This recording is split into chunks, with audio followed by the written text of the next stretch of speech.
आई, या गावात आल्यामुळे माझं संपूर्ण आयुष्य बदलून गेलं का? तुझंच काय राजन,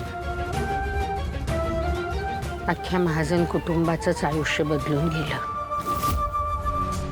गौरीशी बोलायला तुझे बाबा या गावात आले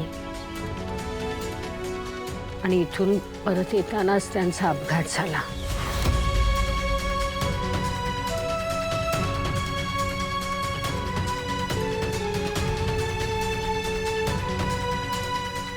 चला चल आई, मला मुंबईला जाण्याच्या आधी एका ठिकाणी जायचंय। ठीक आहे।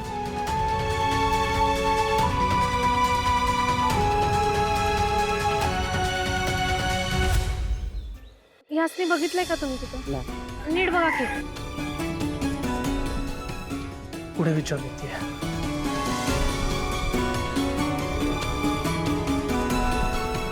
आजी, जरा नीट बघा। तुम्ही यासनी कुठं बघितलंय का? ओळखता का तुम्ही यासनी?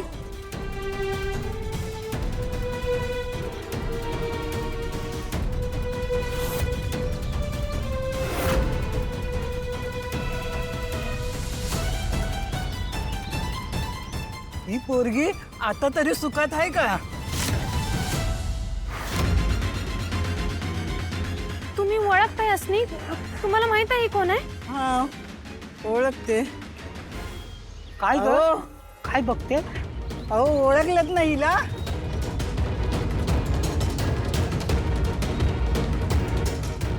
या फोटोतल्या बाईंचं काय नाव सांगितलं तुम्ही? सरोज। सरोज माझ्या आईचं नाव। सरोज? नाही नाही, सरोज नाही, ही गौरी आहे, गौरी। अगं, तू गौरीची लेक आहेस वय? अगं, तू एवढीशी होतीस तेव्हा गौरी आणि आबा याच गावात राहिलं होतं।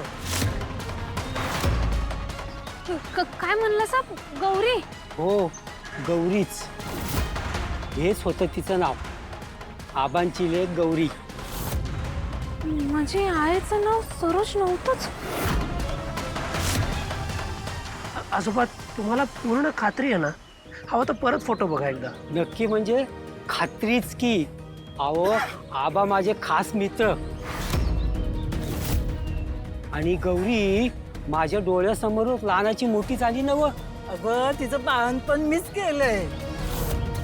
आजी आजोबा, मला सांगा त्यांचं घर कुठे? माझी आई आबा कुठे राहत होतं सांगा की, मला जायचंय तिथं।